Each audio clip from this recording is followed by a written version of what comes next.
minutes na. Ano oras ka ba?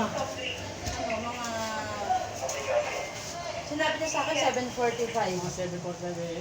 Bakit? Nung gabi. Bakit mo yun? Mga alas 8 kahapon ng umaga pa, dumating niya sa bahay. Tapos, binising niya kami. Ngayon, habang nag-almusal kami, nandun ako sa sila nag-almusal nga kami. Hiniram niya na pala kay Tyler yung cellphone. Bakit mo hindi kayo dito?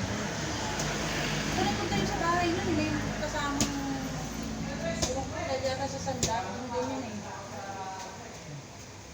Tapos yung natubos, nagpupunta na dun sa bahay. Hindi ko naman siya binabastos na gano'n, di ba?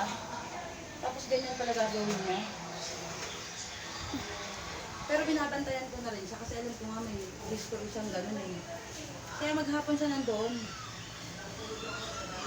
At kung nasan siya, nandun lang din ako. Katabi niya ako.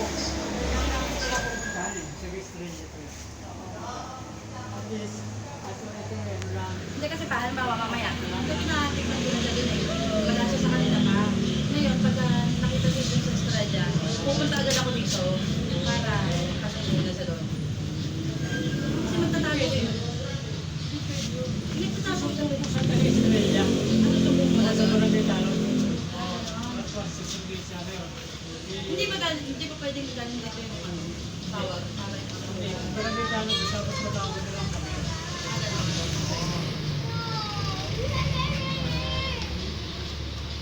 Hindi sabihin ko,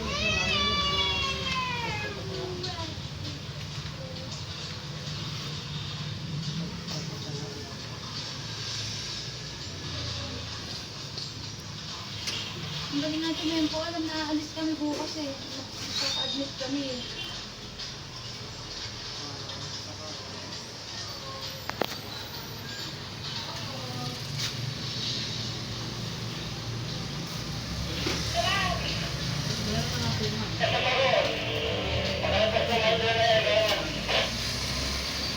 yan.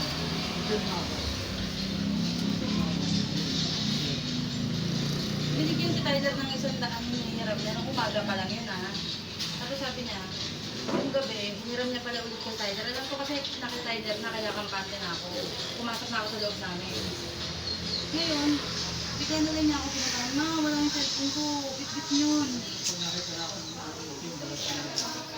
Ngayon sabi ko, bakit? Hiniram ba sa'yo ulit? Hiniram daw pala.